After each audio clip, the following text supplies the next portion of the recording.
ശൃംഗിയുടെ ശാപം പോലെ 7-ാം ദിവസം പരീക്ഷിത്ത് രാജാവ് വേഷം മാറിവന്ന തക്ഷകന്റെ വിഷത്താൽ ദഹിപ്പിക്കപ്പെട്ടു. ശേഷം പരീക്ഷിത്തിന്റെ പുത്രനായ ജനമേജയൻ രാജ്യാധികാരം ഏറ്റെടുത്തു. പിതാവിന്റെ മരണത്തിനു കാരണമായ തക്ഷകനും നാഗവംശത്തിനുമെതിരെ പുരോഹിതന്മാരുമായി കൂടിയാലോചിച്ച് ഒരു സർപ്പസത്രം നടത്താൻ ജനമേജയൻ തീരുമാനിച്ചു. ഋഷിമാരുടെ നേതൃത്വത്തിൽ യാഗം തുടങ്ങി. യാഗഹവിസ്സുകൾ അർപ്പിച്ചു തുടങ്ങിയപ്പോൾ ഭയന്നു വിറച്ച നാഗകുലത്തിലെ ഓരോരുത്തരായി ഹോമകുണ്ഡത്തിലേക്ക് വന്നു വീഴാൻ തുടങ്ങി. ഭയന്നു വിറച്ച തക്ഷകൻ ഇന്ദ്രനെ ശരണം പ്രാപിച്ചു.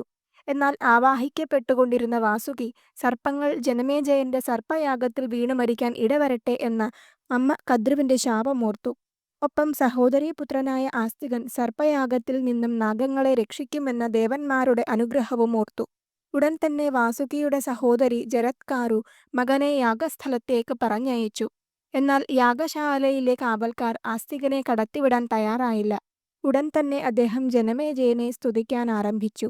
സ്തുതിയിൽ സന്തുഷ്ടനായ രാജാവ് ഇഷ്ടമുള്ള വരം ചോദിക്കാൻ ആവശ്യപ്പെട്ടു.